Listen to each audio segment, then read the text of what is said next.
അല്ല, അങ്ങനെ എൻ്റെ ആവശ്യമില്ലല്ലോ. അദ്ദേഹം പ്രസിഡൻ്റായ ദിവസം മുതൽ ഇവിടുത്തെ സാധാരണക്കാർക്ക് വേണ്ടി പ്രവർത്തകർക്ക് വേണ്ടി ശക്തമായ പ്രവർത്തനം നടത്തുന്ന ആളാണ്. അദ്ദേഹത്തിൻ്റെ നേതൃത്വത്തിലാണ് ഇവിടെ ഉപതെരഞ്ഞെടുപ്പുകൾ നടന്നത്, ലോക്സഭാ തെരഞ്ഞെടുപ്പ് നടന്നത്. മികച്ച വിജയമാണ് UDF അതിനകത്ത് നേടിയിരിക്കുന്നത്. അദ്ദേഹത്തെ മാറ്റേണ്ട ഒരു കാര്യം, അത് ചർച്ച പോലും ചെയ്യാൻ പാടില്ല എന്നുള്ളതാണ് എൻ്റെ അഭിപ്രായം.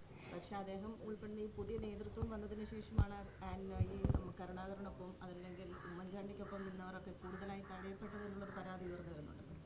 അല്ല, അത് ഏത് സാഹചര്യമാണെന്ന് പരിശോധിക്കേണ്ടിയിരിക്കുന്നു. ഒരു വ്യക്തിയെ നമുക്ക് എടുത്തു കാണിക്കാൻ സാധിക്കുമോ? അദ്ദേഹമാണ് തഴഞ്ഞെന്ന് പറയാൻ പറ്റുമോ? അതിന് പല കാരണങ്ങൾ കാണും.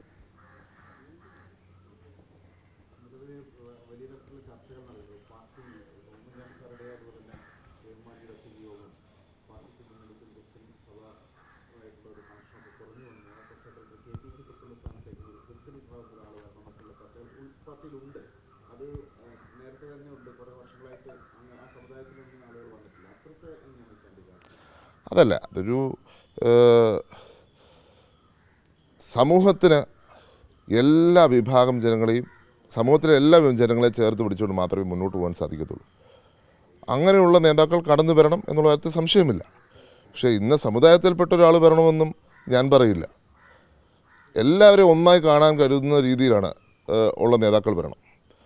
ഇപ്പോൾ ഇന്ന് സമുദായത്തിൽപ്പെട്ട വ്യക്തികൾ വന്നാൽ മാത്രമേ നടക്കത്തുള്ളൂ ഞാൻ പറയില്ല. പക്ഷേ എല്ലാ സമുദായത്തിലുള്ളവരും കാണണം.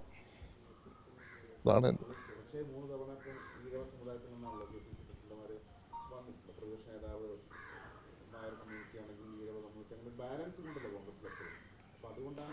അല്ല, ബാലൻസിങ് മെയിൻറ്റെയിൻ ചെയ്യാതെ മുന്നോട്ട് പോകാൻ പറ്റത്തില്ല. അതാണ് UDFൻ്റെയും കോൺഗ്രസിൻ്റെയൊക്കെ ഒരു ശൈലി.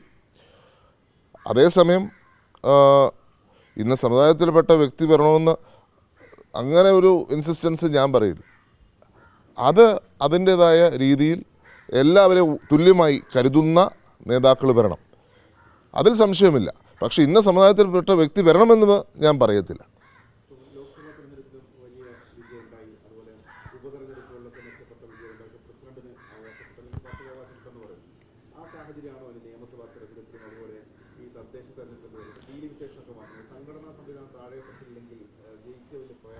അല്ല, ഞാൻ പറയാം, അതുകൊണ്ടാണ് നേരത്തെ ഞാൻ പറഞ്ഞത്, ഇവിടെ ചിലർ മാറ്റി നിർത്തപ്പെടുകയും ചിലർ മാത്രം വരികയും ചെയ്യുന്നൊരു സാഹചര്യമുണ്ട് താഴെത്തട്ടിൽ. അതിന് താഴെത്തട്ട് മുതൽ മേളി വരെ സംഘടന ആളുകളെ ചേർത്ത് കൊണ്ടുപോവുകയാണ് വേണ്ടത്. ഇവിടെ മാറ്റി നിർത്തുന്നൊരു സമീപനം അതുണ്ടാകുന്നു. അതിനകത്ത് APCC പ്രസിഡൻറ്റിന് ഉത്തരവാദിത്വം, അദ്ദേഹത്തിന് മാത്രം ഉത്തരവാദിത്വം ഏൽപ്പിച്ച് അദ്ദേഹത്തെ മാറ്റുക എന്നുള്ളത് അതിൻ്റെ മറുപടിയല്ല.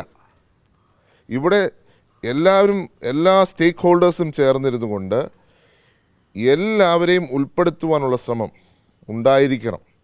അതുണ്ടാവുന്നില്ല എന്നുള്ളതാണ് അതിൻ്റെ ഒരു യാഥാർത്ഥ്യം നിൽക്കുന്നത്. ചിലർ മാറ്റി നിർത്തപ്പെടുന്നു എന്നുള്ളത് യാഥാർത്ഥ്യമാണ്. ആ യാഥാർത്ഥ്യം അംഗീകരിച്ച് അവരെയും കൂടെ ഉൾപ്പെടുത്തി കൊണ്ടുപോയാൽ മാത്രമേ സംഘടനയ്ക്ക് പ്രവർത്തിക്കാൻ സാധിക്കത്തുള്ളൂ. രണ്ടും രണ്ടായി നിൽക്കുന്നൊരു സാഹചര്യം ഇന്നുണ്ട്. ചിലർ മാറി നിൽക്കുകയും ചിലർ ഉൾപ്പെടാതെ വരികയും ചെയ്യുന്നു. പക്ഷെ അതിന് KPCC പ്രസിഡന്റ് മാറ്റുന്നതാണോ അതിൻ്റെ മറുപടി? സംഘടനയെ അത് എന്ത് ചെയ്തും പുനഃസംഘടിപ്പിക്കുമ്പോൾ എല്ലാവരും ഉൾപ്പെടുത്തുകയാണ് അതിൻ്റെ മറുപടി. അല്ല, പാലക്കാട്ടെ ഉപതെരഞ്ഞെടുപ്പുമായിട്ട് അതിനെ കണക്ട് ചെയ്യേണ്ട കാര്യമില്ല. ഞാൻ ആ സമയത്ത് ചർച്ച ചെയ്യാതിരുന്നൊരു കാര്യമാണ്.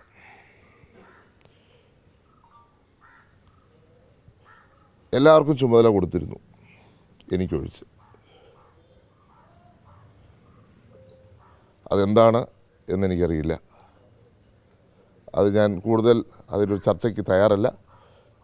അതുകൊണ്ടാണ് പാർട്ടി വിളിക്കുമ്പോൾ പോകണം എന്നൊരു നിലപാടിലേക്ക് ഞാൻ പോയത്. ഞാൻ അതിനെക്കുറിച്ച് കൂടുതൽ കമൻറ്റ് ചെയ്യുന്നില്ല. Thank you.